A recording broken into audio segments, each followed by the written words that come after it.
사람의 신분이나 스테이터스가 바뀌면 삶을 사는 방식도 바뀌어져야 합니다. 여러분과 저는 예수를 믿는 순간 그리스도인이 되었고 우리의 신분은 하나님의 자녀가 됐습니다. 근데 문제는 신분은 자녀가 됐는데 우리의 삶의 내용은 그렇지 못할 때가 많다는 데 문제가 있습니다. 아직도 옛 생활이 남아있고 옛날 방식이 남아있어서 우리의 외형은 크리스찬이라고 말을 하면서 실제 삶의 내용은 과거를 향해 나아가는 케이스를 흔히 볼 수가 있습니다. 여러분이 이와 같은 과거를 향해 살았던 삶의 방식을 깨뜨리고 새 삶으로 나아가야지 하나님의 기뻐하는 열매도 가능하고 여러분의 삶도 진정한 축복을 향해 들어갈 수가 있습니다. 우리가 어떻게 하면 하나님의 자녀의 신분에 합당하게 그리스도에게 속한 자답게 바르게 살아갈 수가 있을까요? 오늘 지금 본문에 보시면은 그리스도 안에서 새롭게 된 자가 살아가야 할 새 삶의 원리에 대한 말씀이 소개가 되어 있습니다. 먼저 1절 말씀 보시면은 오늘 본문은 이렇게 시작합니다. 그러므로 이제라고 시작합니다. Therefore now. 사도 바울이 이 표현을 쓸 때는 항상 앞에서 했던 이야기를 받아서 무엇인가 결론을 맺고 싶을 때, 혹은 그 결론보다 한층 더 나아가서 높은 차원의 결론을 제시하고 싶을 때 흔히 사용하는 문구가 therefore, 그러므로라고 하는 단어입니다. 그래서 많은 성경학자들이 이 단어가 바로 앞절인 7장 25절을 받는다 그렇게 설명하는 분도 계시고, 어떤 분들은 7장 전체를 받는 게 아니냐 그렇게 말씀하시지만, 그러나 더 많은 숫자의 성경학자들은 아마도 3장에서 시작했던 바울의 모든 논리를, 7장까지의 모든 논리를 총정리하는 단어가 아닌가 그렇게 보고 있습니다. 우리 모두는 죄인이었고 한 명도 예외가 없이 죄로 말미암아 죽게 된 존재였지만 예수 그리스도 때문에 구원받게 됐습니다. 주님을 믿음으로 말미암아 의롭게 된 사실, 이것을 우리는 칭의라고 공부했습니다. 이와 같이 예수님 때문에 오직 믿음으로 의롭게 되긴 했지만, 그러나 의롭게 된 이후에도 여전히 우리 안에는 옛 자아가 남아있기 때문에, 처리되지 못한 옛 속성이 남아있기 때문에 우리는 갈등할 수밖에 없고, 그 갈등의 내용은 생각보다 심각하고 비참하다고 지난주에 말씀을 드렸습니다. 그런데 오늘 본문으로 넘어오면서 오늘 사도 바울은 이와 같이 갈등 가운데 고통을 당하던, 갈등의 한밤을 통과했던 우리 그리스도인들이 마침내 새 축복의 지경으로 나아올 수 있는 비결, 우리 모두가 신분에 합당하게 살아갈 수 있는 능력의 원천을 오늘 본문을 속에서 소개하고 있습니다. 이런 면에서 오늘 본문은 우리 모두에게 굉장한 위로가 되는 말씀이고, 또 우리 모두가 붙잡아야 될 약속이 아닌가 생각합니다. 그래서 17세기 독일의 경건주의학자였던 제이콥 스페인이라는 분은 오늘 로마서 8장을 이렇게 설명했었어요. 성경 전체를 한 개의 반지라고 생각한다면 로마서는 그 반지의 보석에 해당하고, 그 중에서도 8장은 보석 중에서도 가장 빛나는 첨단이다 그렇게 말을 했어요.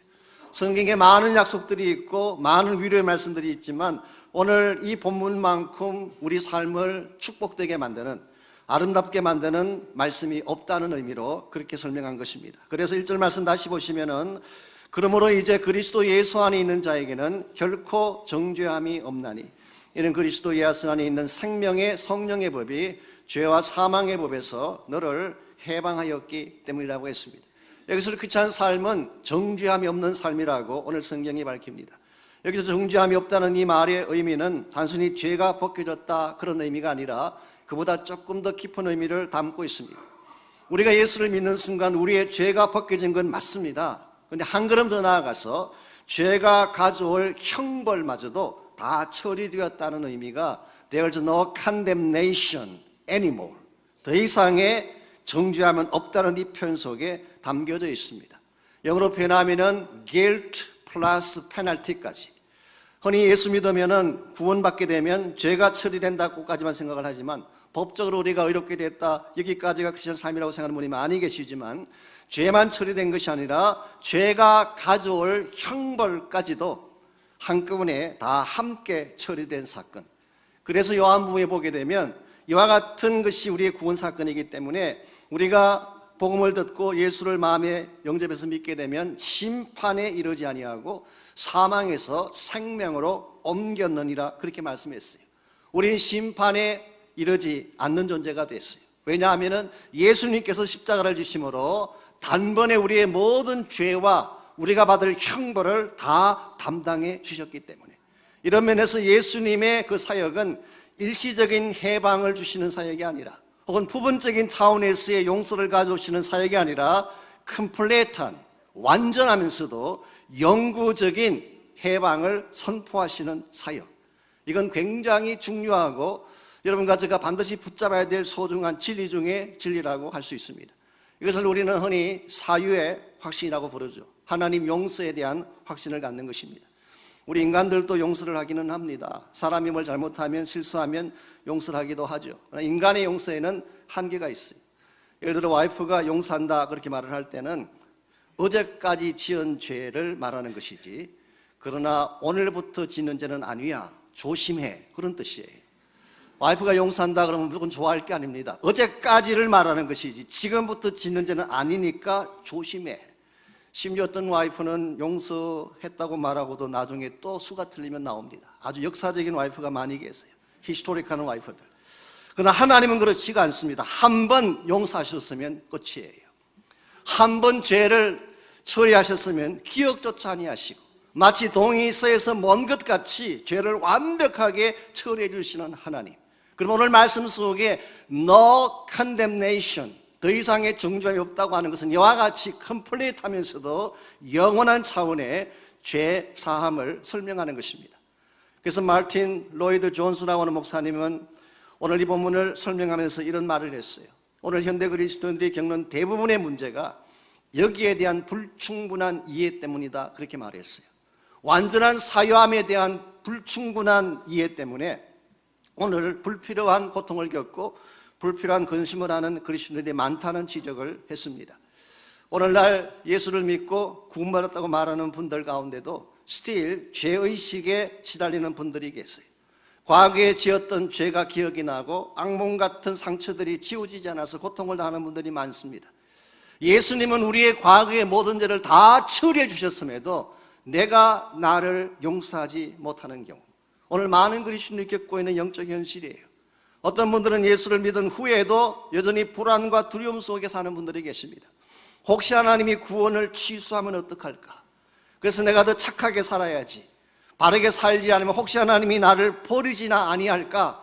이와 같은 염려 때문에 자신의 선함을 증명하기 위해 노력하고 애쓰는 분들을 만날 때가 있어요.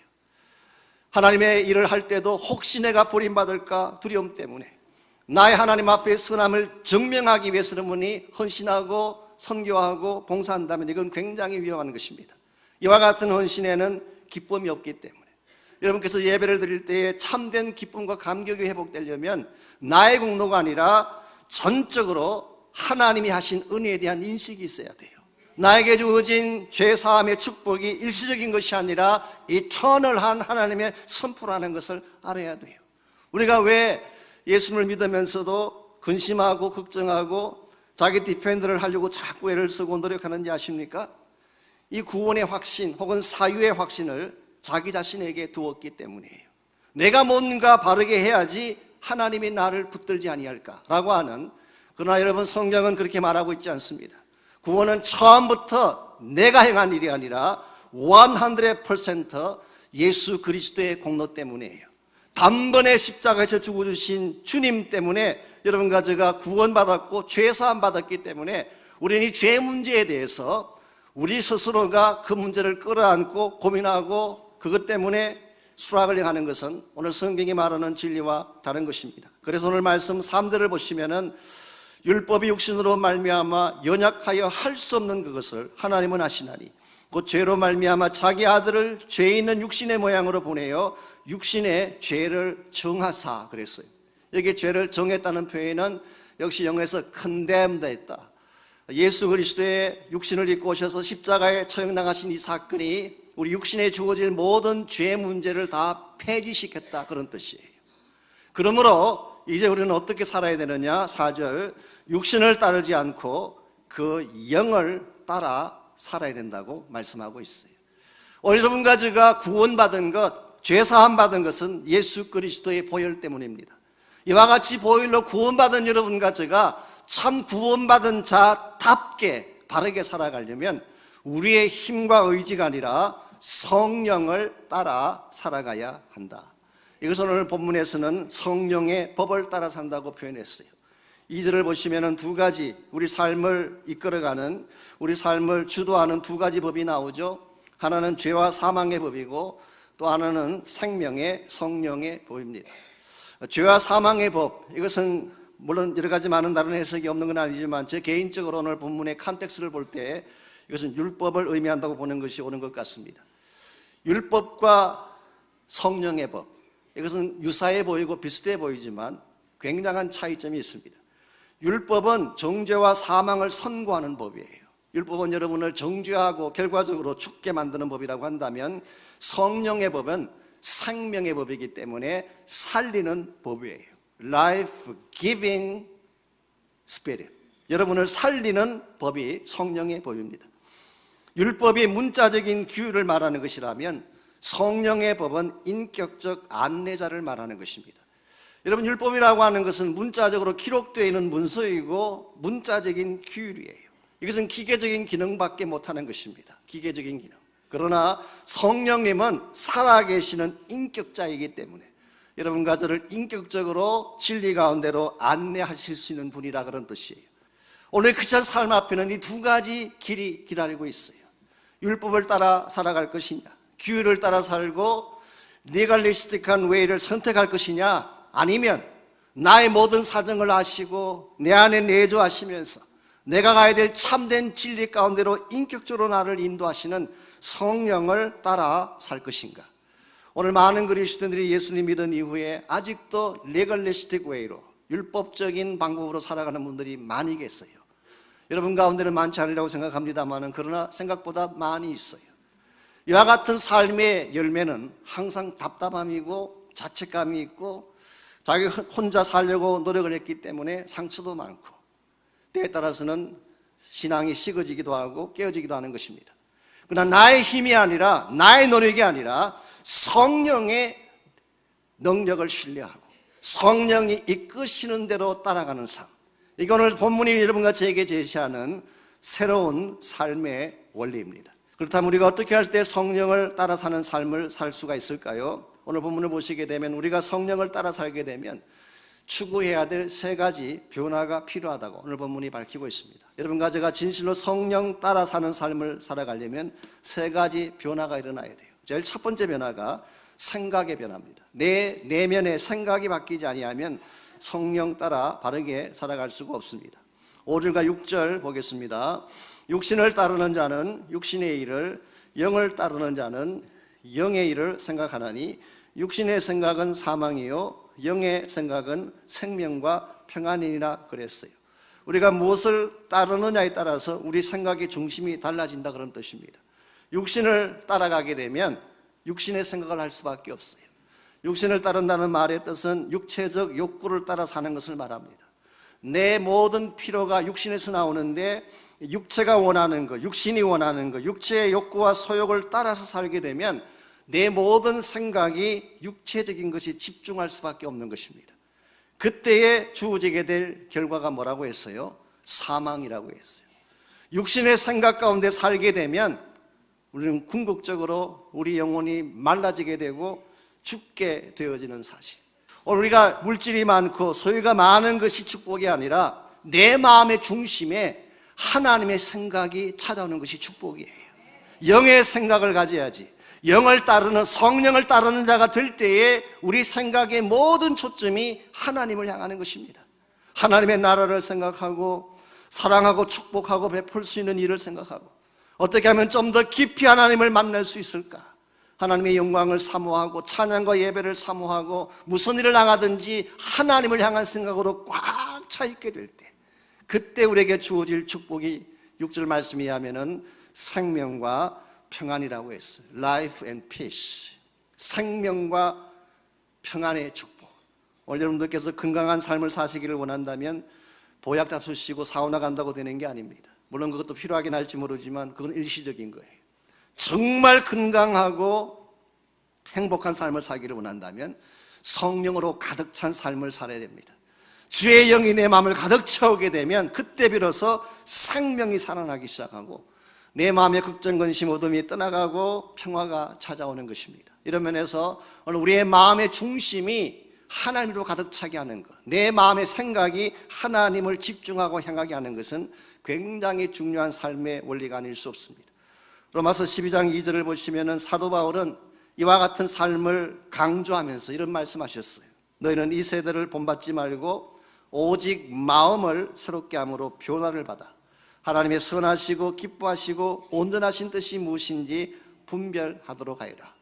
이 세대를 본받지, do not be conformed to this world. 이 세대와 같이 가지 말고, rather be transformed by renewal of your mind. 너희들의 마음을 새롭게 함으로 transform 당해라. 우리의 마음, mind, 이게 사실은 생각을 말하는 것입니다. 우리의 생각을 새롭게 함으로 변화를 받아야지 하나님이 기뻐하시고 선하신 온전하신 뜻을 분별하고 바르게 살 수 있다는 뜻이에요. 오늘 이 세상에 이 세속주의나 악한 마귀는 우리의 생각을 사로잡으려고 굉장히 많은 노력을 경주하고 있습니다. 여러분, 생각이 잡히게 되면 모든 게 다 잡히는 거 아세요? 생각이 참 중요한 것입니다.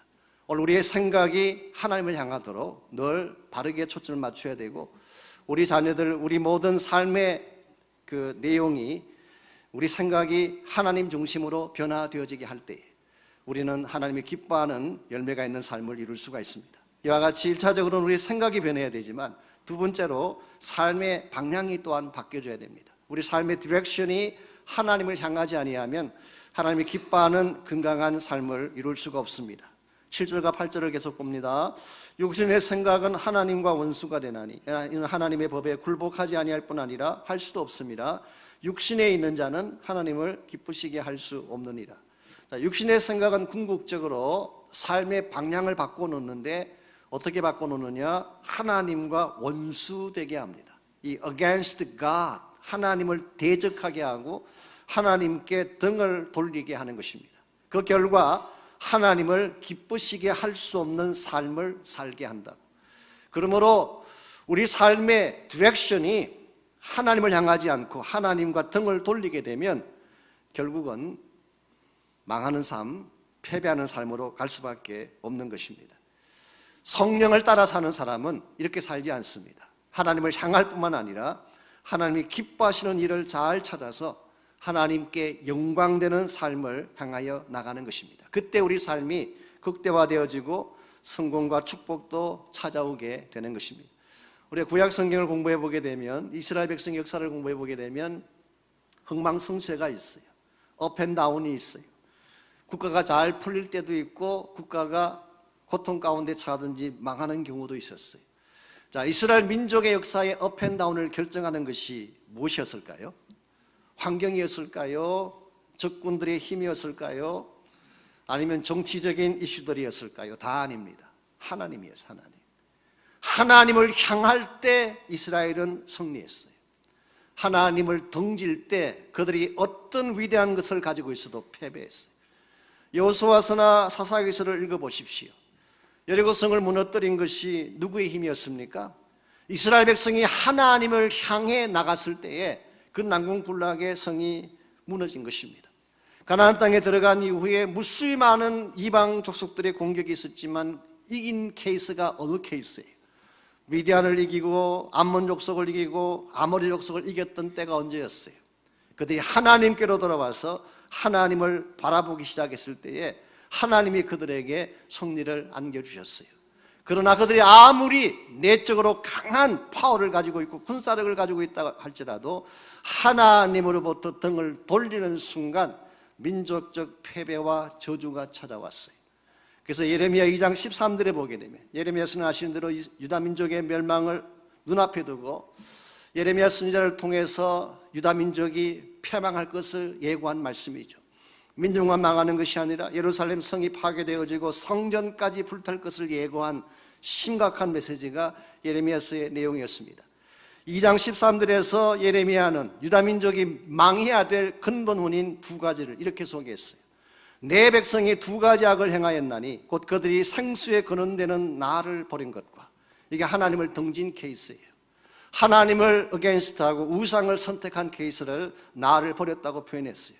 두 번째로 스스로 웅덩이를 판 것이다. 이 말은 인간의 자력으로, 인간의 힘으로 나라를 세우고 인생을 세우겠다는 시도를 말하는 것입니다. 그런데 문제는 이와 같은 웅덩이는 물을 가두지 못할 터진 웅덩이다, 그렇게 말씀하셨어요. 저 인간의 노력과 인간의 힘으로 아무리 자력으로 일어서려고 해도 그것은 깨진 항아리와 같이 물을 담을 수 없는 허무한 사실인 것을 표현한 것입니다. 유대인들은 이 사실을 몰랐어요. 하나님을 등지는 것이 얼마나 시으르시한지를 몰랐기 때문에 결국 그들은 멸망하게 되고 역사상 가장 수치스러운 고통을 겪을 수밖에 없었습니다. 여러분과 저의 삶의 키도 하나님이에요. 환경도 아니고 우리 가지고 있는 능력도 아니고 우리의 재능도 아니고 하나님이 성공과 실패의 키입니다. 오늘 여러분의 삶이, 여러분의 가정이 하나님을 향하느냐 아니면 하나님을 against 하느냐, 여기에 따라서 여러분의 삶이 풍성한 축복의 현장에 이를 수도 있고 고통의 저주의 어두움의 상태에 처할 수도 있는 것입니다. 여러분의 가정의 앞날, 여러분 사업의 현실들, 여러분 자녀의 장래들이 어디에 달렸다고 생각하십니까? It depends on God. 하나님께 달려 있어요. 그러므로 어떤 일이 있더라도 하나님을 떠나 살지 마십시오. 무슨 일이 생기더라도 하나님을 등지거나 against 하지 마십시오. 오히려 성령 안에서 고통이 올수록 힘이 들수록 하나님을 바라보고 하나님께로 나아가시기를 바랍니다. 그래서 하나님께로 나아가 그분의 능력을 붙잡으면 그때 비로소 변화가 일어나고 새로운 기적과 축복이 시작되는 것입니다. 마지막 세 번째로 우리가 의지해야 될 능력의 원천이 달라져야 하는 것입니다. 지금까지 나의 능력, 나의 힘을 믿고 살아왔다면 나의 모든 능력을 내려놓고 전적으로 하나님의 능력을 붙잡는, 이것이 우리가 승리하고 또 그리스도답게 살 수 있는 마지막 세 번째 비결이라고 할 수가 있습니다. 오늘 말씀 9절에서 11절까지를 보시면은 성령께서 우리 안에 거하시면 일어날 축복에 대해서 소개를 하고 있습니다. 그래서 어떤 성경학자는 로마서 8장을 성령의 장이다, 그렇게 부르기도 했어요. 왜냐하면 로마서 8장에는 성령이라는 표현이 20번이나 나와요. 방금 같이 읽었던 우리 본문에만 11번 성령이라는 표현이 나옵니다. 그러니까 굉장히 중요한 거예요. 우리가 예수님 안에서 십자가로 구원받은 이후에 실제 크리스찬 삶을 파워풀하게 살아갈 수 있는 능력의 근본 원천이 성령인 것을 오늘 성경은 다시 한번 강조를 하고 있습니다. 9절에서 11절까지를 보시면 우리가 성령 안에 거하게 될 때에 비로소 누리는 세 가지 축복이 나옵니다. 먼저 9절, 만일 너희 속에 하나님의 영이 거하시면, 하나님의 영은 성령을 말합니다. 너희가 육신에 있지 아니하고 영에 있나니 누구든지 그리스도의 영이 없으면, 자, 앞에서는 하나님의 영이라고 했는데 여기서는 그리스도의 영이라고 표현합니다. 둘은 같은 것입니다. 하나님의 영이 그리스도의 영이고 곧 성령을 말합니다. 우리 기독교 교회사를 공부해 보게 되면 원래 니케아 종교회의 때는 성령이 아버지로부터 나온다, proceeded from the Father, 그렇게 적었어요. 아버지로부터 나온다, 그렇게 적었는데 약 60년 뒤인 381년도에 콘스탄티노플에서 모였던 공회에서는 그 아버지란 단어 뒤에 and son이라는 단어를 넣었어요. proceeded from the Father and the Son. 이걸 라틴말로 필리오케라고 합니다. 유명한 단어인데요. 그래서 우리는 우리 교회사적으로 볼 때 하나님의 영이나 그리스도의 영은 동일한 성령인 것을 알 수가 있습니다. 그런데 9절 말씀에 하면은 그리스도의 영이 없으면 크리스찬이 아니래요. 교회 다닌다고 크리스찬이 아닙니다. 여러분이 그냥 성령에 대해서 많이 암송한다고 크리스찬 되는 것이 아니라 성령께서 계셔야 그리스도인이에요. 우리가 예수를 믿는 순간 성령께서 우리 안에 들어오셔서 내주를 시작하는 것이 크리스찬 삶의 시작점이에요. 그러므로 이 성령의 임재는 우리가 진짜 크리스찬임을 밝혀주는 굉장한 축복입니다. 두 번째로 10절 말씀, 또 그리스도께서 너희 안에 계시면 몸은 죄로 말미암아 죽은 것이나 영은 죄로 말미암아 살아있는 것이에요. 영이 살아있게 되는 축복, 내 영이 alive하게 살아있게 되는 축복. 그러므로 성령께서 우리 안에 오시게 되면 성령이 우리에게 생명의 능력을 부어주십니다. 그래서 요한복음에서는 성령을 생수로 표현하면서 life-giving water라고 표현한 이유가 여기 있어요. 아무리 우리의 마음이 메말라 있을지라도 성령의 생수를 마시면 생기가 나타나고 살아나게 되는 축복. 여기에 덧붙여서 마지막 세 번째 축복이 11절에 나와 있습니다. 예수를 죽은 자 가운데서 살리신 이의 영이, 즉 성령을 말하죠. 너희 안에 거하시면 그리스도 예수를 죽은 자 가운데서 살리신 이가, 이건 하나님을 말합니다. 너희 안에 거하시는 그의 영으로 말미암아, 즉 성령으로 말미암아 너희 죽을 몸도 살리시리라. 여러분, 이건 굉장한 소망의 선포가 아닐 수가 없습니다. 예수님을 사망 가운데서 일어나게 하신 힘이 오늘 본문에 의하면 성령이라고 말합니다. 하나님의 영이 예수님을 일으키셨는데 그 동일한 영이, 예수님을 죽음에서 일으킨 그 동일한 영이 우리 안에 거하시게 되면 우리의 죽을 몸마저도 나중에 부활의 영광 가운데 다시 일어나게 하신다. 이게 오늘 본문의 약속이에요. 사실 크리스찬의 참 소망은 여기에 있습니다. 이 땅에 잘 먹고 잘 사는 데 있는 것도 아니고 이 세상에서 누리는 데 있는 것도 아닙니다. 우리가 궁극적으로 그리스도 안에서 부활의 영광 때 몸을 입고 다시 사는 것입니다. 오래전에 저희 교회 오셔서 집회를 하신 목사님 중에 오르티즈 목사님, 후안 카를로스 오르티즈라는 목사님 오셔서 3일 동안 집회를 하신 적이 있습니다.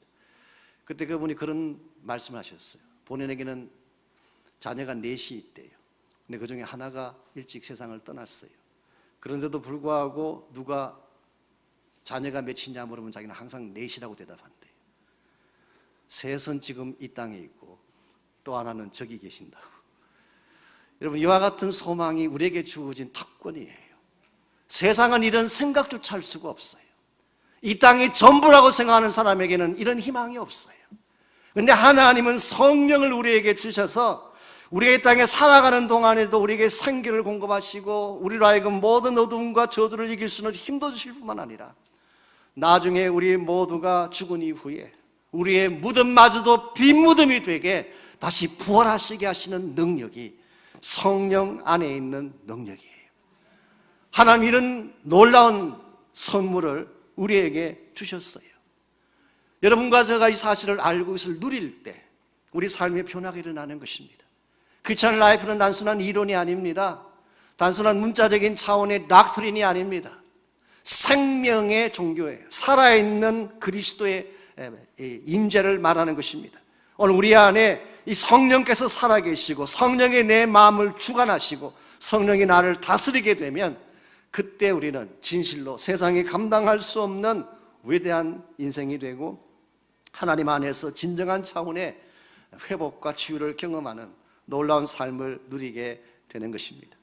하나님 여러분과 저에게 이미 모든 것을 이길 수 있는, 승리할 수 있는 힘을 주셨어요. 마귀의 권세, 사망의 권세마저도 깨뜨릴 수 있는 파워를 성령을 통해 이미 주셨어요. 이제 여러분과 제가 이 사실을 알고 이것을 누리기만 한다면 우리의 삶은 오늘도 변화될 수가 있고 주님 오시는 그날까지 바른 마음으로, 바른 모습으로 달려갈 수가 있습니다. 삶의 길은 다 막히고 사람들은 나를 도울 자가 없고 내 힘으로 버티기에는 너무나 힘이 모자라고 그래서 삶을 포기하고 삶을 거두기를 원하고 싶어 할 때가 있을지 모릅니다. 그러나 여러분은 가만히 귀를 기울여 보십시오. 가만히 마음을 집중하고 귀를 기울여 보시면 어디선가 들려오는 성령의 음성이 있습니다. 이 음성이 우리를 살리는 음성이에요. 절망에서 나를 일어나게 하는 음성이고 이 음성이야말로 나의 생명과 치유를 부어주시는 하나님의 음성인 줄 믿습니다. 여러분 모두가 이 성령의 은혜 앞에 나오셔서 이제는 내 힘이 아니라 성령의 힘으로 살기를 결심하고 나의 의지나 나의 노력이 아니라 성령을 따라 사는 삶을 선택함으로 성령께서 이끌어 가시는 진리를 경험하고 참 축복의 열매를 맺어 가시는 아름다운 여러분 모두가 되시기를 주의 이름으로 축원합니다.